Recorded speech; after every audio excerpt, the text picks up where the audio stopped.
I'm Ed Palmer. I'm the Managing Director of St. Luke's, which is a creative agency in London. Welcome to the first panel of the day. We're kicking off with a big, weighty topic. It's responsible marketing.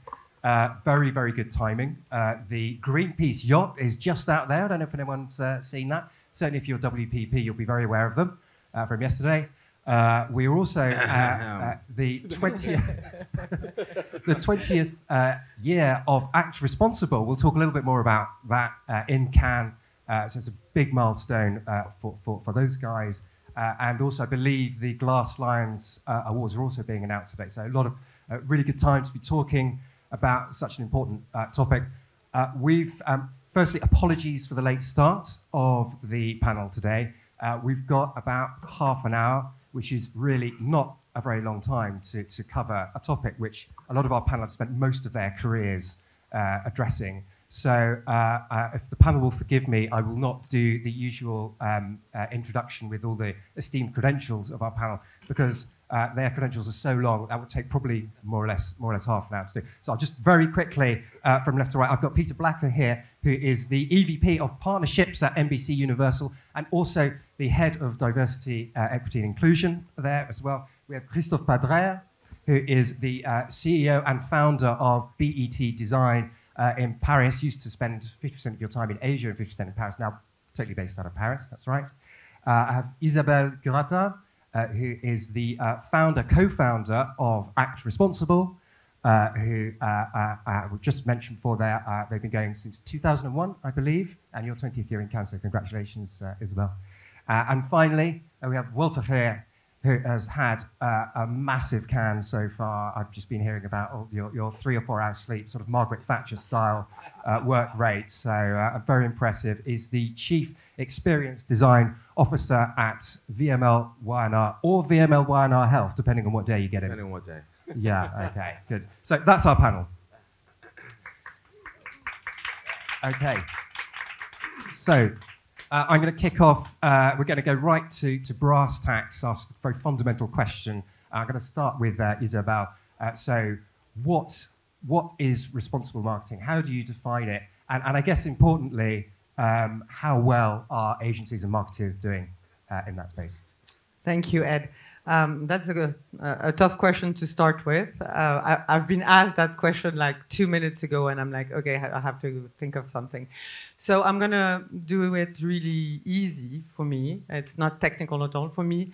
Responsible marketing is actually taking in care of the whole process, the whole line of people in the actually creating from, thinking or wanting to do the message, the brand, creating the message, distributing the message to the end person. If the whole process is truthful, if the intention respects the end part, then you are doing probably responsible marketing.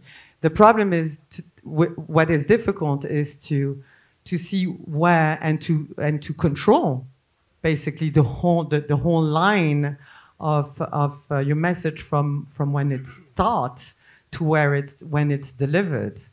And I think this is you have a lot of trap there, and this is where probably agencies who are creating those messages. I work, Act Responsible is a community of agency working on responsible messages. So really the people we're talking with are the agencies. So for those guys, which is really difficult, is making sure that from the idea that the idea is truthful, and they trust their clients to do something, to say something truthful. They have the research and everything to prove that. And then the diffusion, the media who's going to carry, will do it in a truthful way, making sure that it arrives to the end person by respecting them. You make it sound very simple. Just ask, is it truthful at every step of the way? Sounds easy, but I imagine it's pretty hard. Thank you.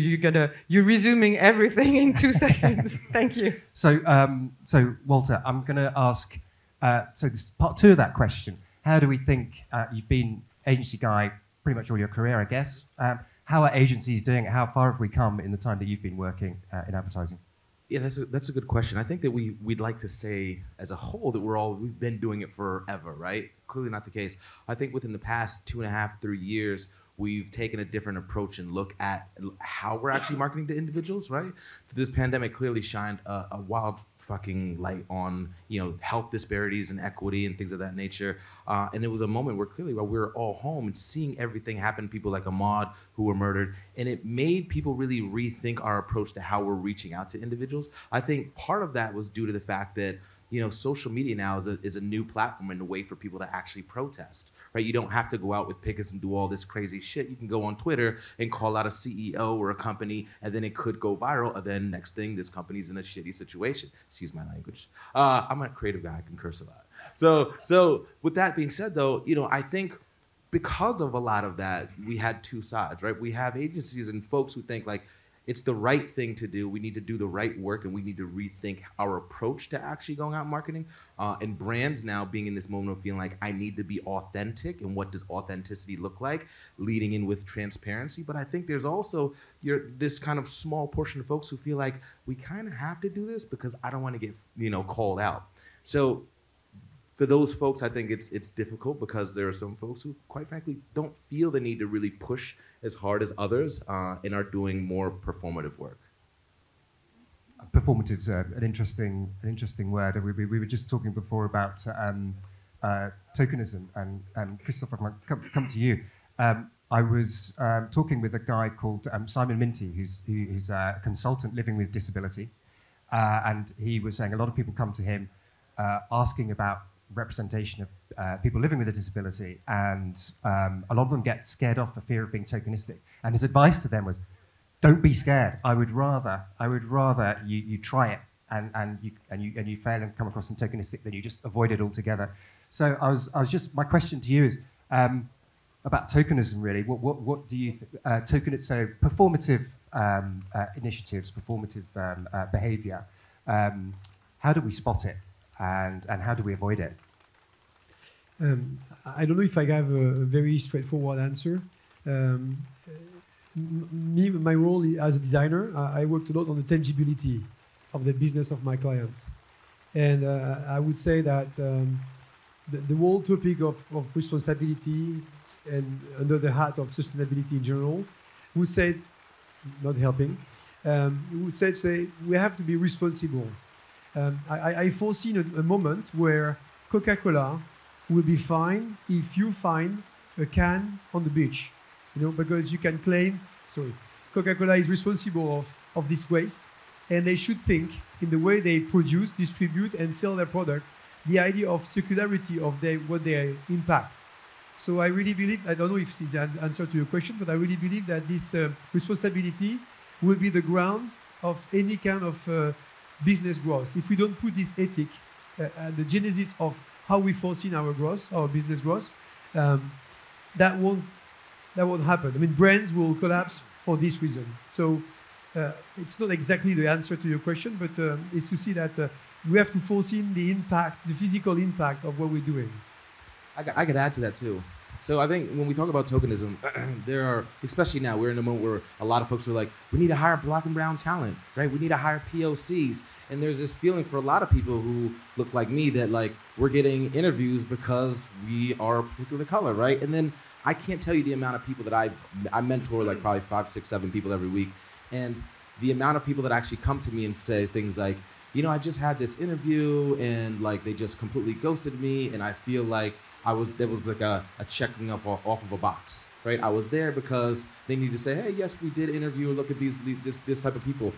When you're in those moments, sometimes it's hard to see, and I think more so when you're a junior, mid-level person, right? But when you've had a lot of experience, you can see through things like pretty clearly, and it's a very awkward feeling because there are many times where they are putting, we'll speak, on my behalf in terms of what I know, but like Black people in positions of senior leadership.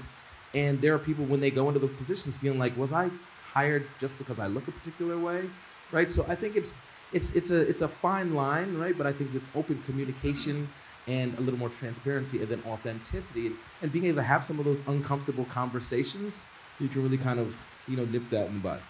Yeah, I completely agree with that. The key is the conversation. The problem is we are thinking in responsible whatever, responsible marketing, responsible behavior. We are scared most of the time because we're scared we did something wrong. We're scared, but to learn how to walk, we fall. So and when we fall, we get up, and then we learn.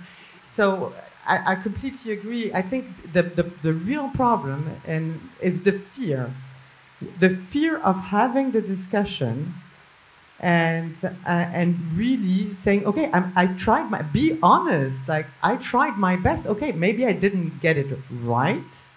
I'm human, and I think we tend to think that brands or they have to do everything perfectly, or they think they are maybe gods and they need to be absolutely perfect, but we're killing the conversation by doing this. And this is a problem. So yeah, I think I completely agree. Have permission to fail, have the conversation, and just try it. Yeah.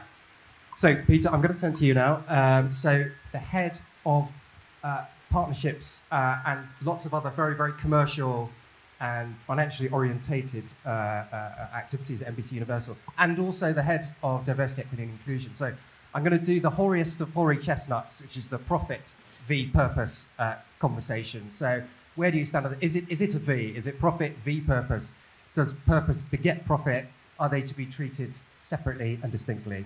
Well, thank you. It's a great question, and I think that our approach has been that because our core business is to partner with clients, we have an opportunity and responsibility to reflect diversity in the work that we do. At the same time, we also are trying to attract and retain diverse talent. And what I'm seeing is that the two are very much interconnected. We just did a program in the US called Seen in Color with Target, the retailer. And it was a program which is focused on bringing diverse voices and stories in front of and behind the camera. And that program, although it was designed with a client in mind, has actually been one of the most popular retention and talent acquisition products we could have, because it's exciting to have work like that, and then the talent that we're bringing in are leaning in. So I see it as a total circle where, I think the worst thing we can do is to bring in rock star multicultural talent and then, to your point, just check a box and they sit in a corner and they're not really doing anything. So we're trying to really take an active role, and in that process acquire, retain, and grow diverse talent. Can I just say, and then like for real, this is the first time I've ever seen a white DEI, head of DEI, and that's really fucking cool, right? And I say that because a lot of times there's this feeling of we have to, black people have to solve our own problems, right? And there's always this heavy fucking lift or heavy burden of all right, great, hey, you got to fix diversity? Cool, let's hire a black woman and put it in here and maybe she could do the job, right? So I really commend you guys for what you guys are doing. Thanks. I mean, my path has been an interesting one because my entire career has been in multicultural. I spent most of my time being in Hispanic media. And so when I came over to this role, it was sort of one of these things where people are like, really, what do you bring? And I'm like, I've been spending my entire career in this space. It just, to your point, physically, I don't represent it. But it's really exciting. It's probably the most exciting part of my career to date. I love it, man. Love that. Thanks. Thank you. Christophe, we were having a very quick conversation just before about sustainability and some of the techniques that you've been using to address sustainability issues through design with your clients. But somebody has to pay for it, right? So when it comes to really driving a sustainable agenda and the profit motive, where do you sit on that?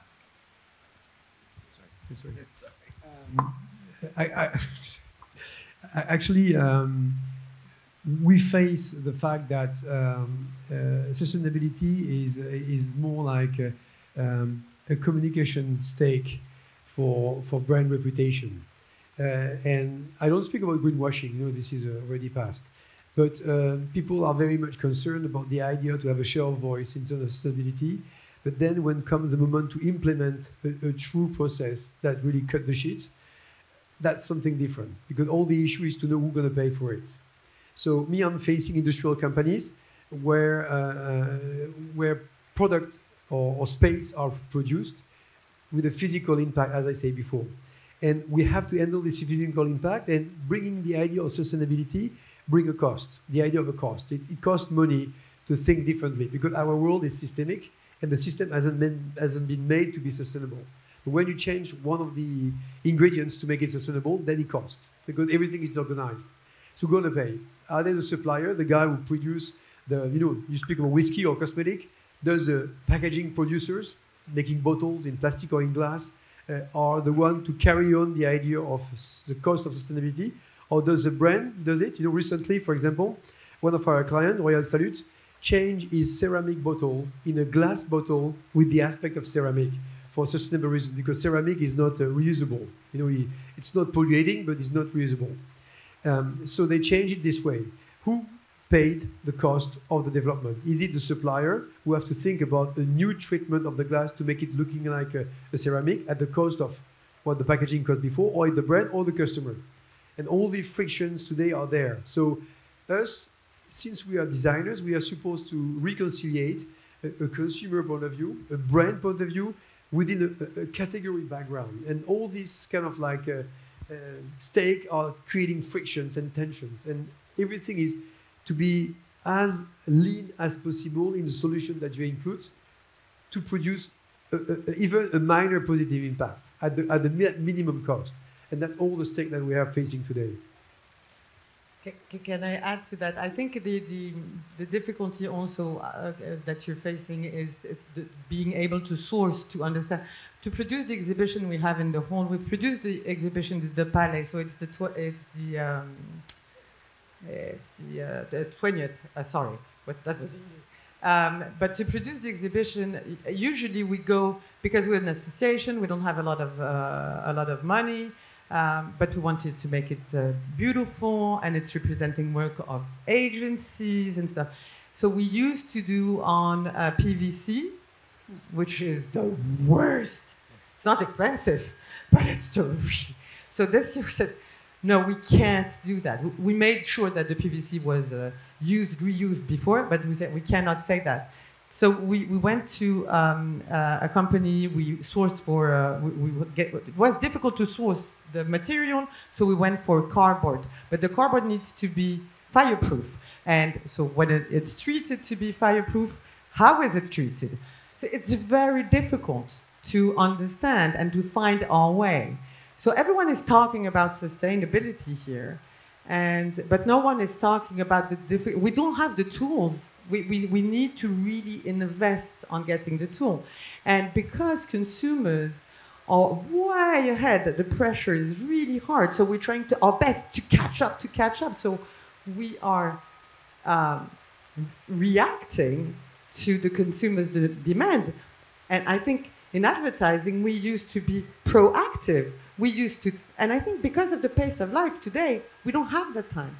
So it's a big issue. And on what you were saying, I think where do we put the cost? I think everyone needs to understand the cost. So in the packaging, I think there's a lot of possibility to educate people so that they understand through the package, through the because it's in packaging and you have the shape. Can you pile up the bottle? Blah, blah. So I think packaging is a media who can help educate people on those topics.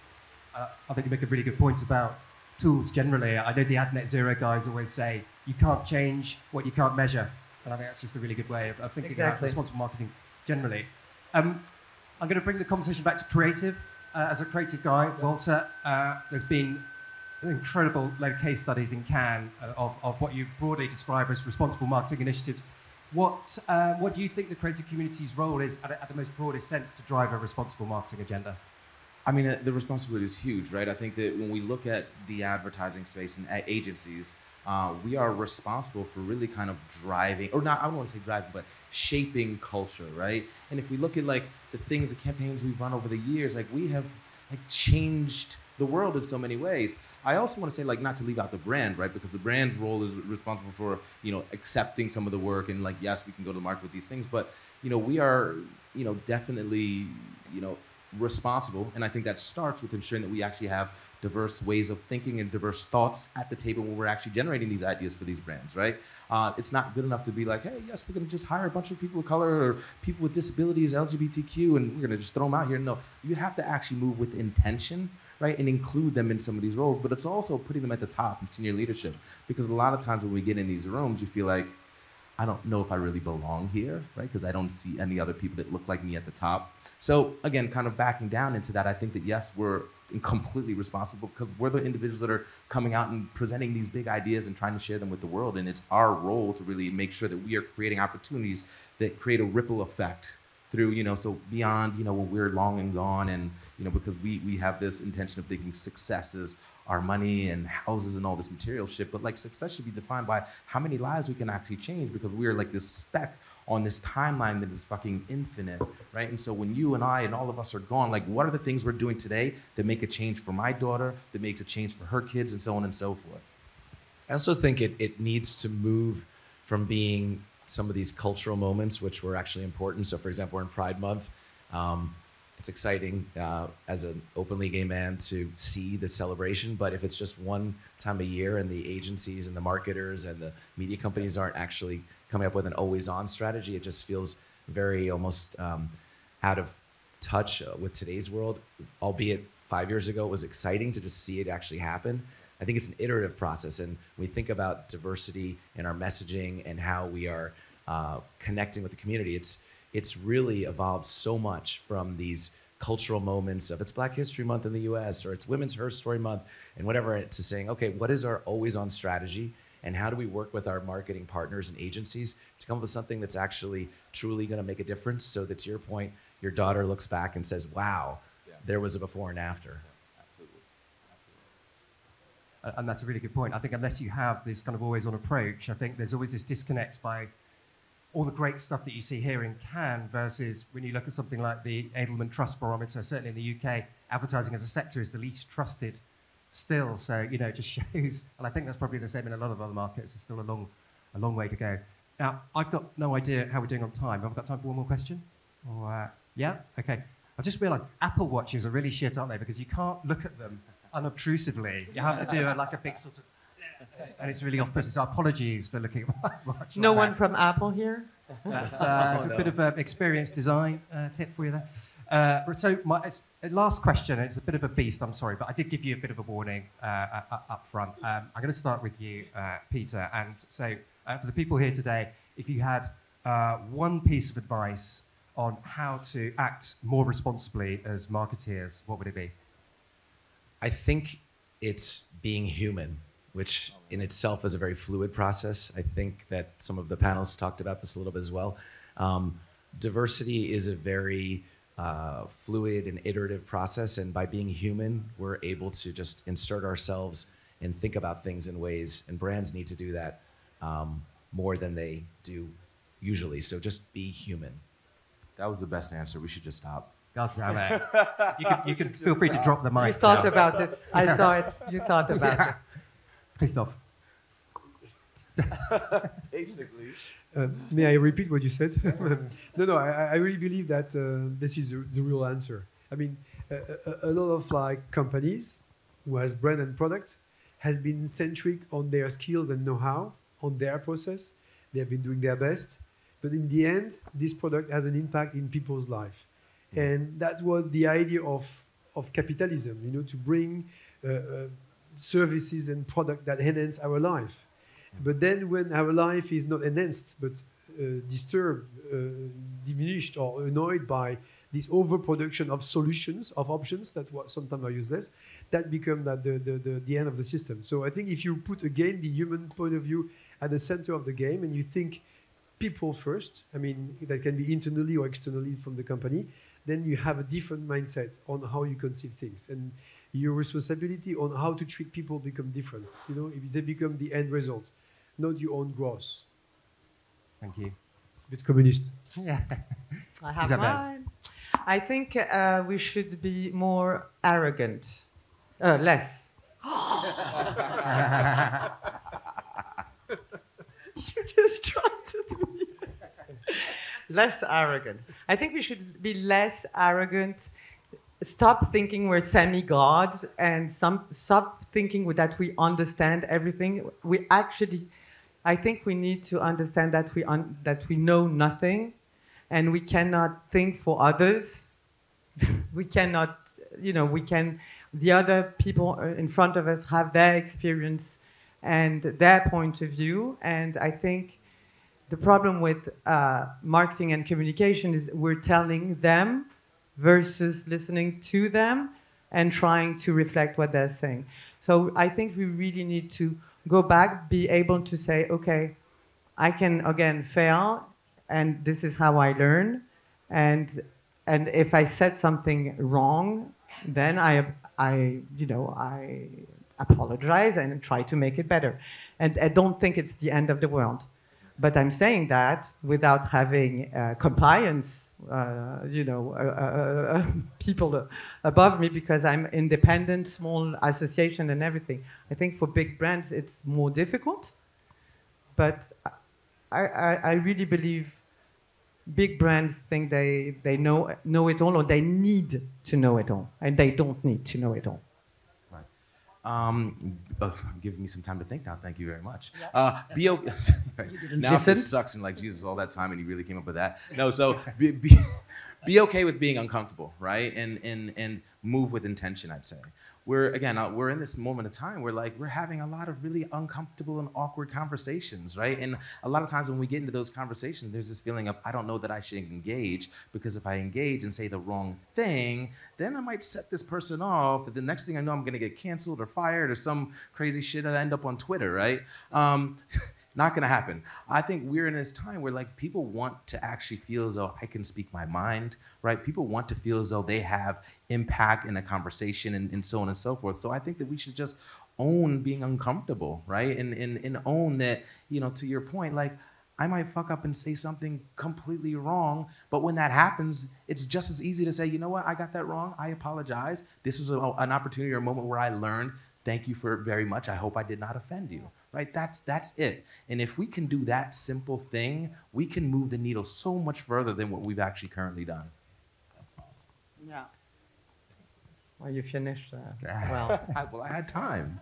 Okay. Oh my God, we could carry on all day. This is a huge topic, and that's been a fantastic bits of advice. Be human, be honest, be truthful. Think about the whole process. Be prepared to have those uncomfortable conversations. It's really, really great advice. I want to say a huge thank you to our panel today. It's been very, very illuminating, and sorry about the rain, but yeah, I can't do honestly, everything. you could have done something about it. Thank you. So thanks to our panel. Thank you. Thank you. Thank you for having me. Us.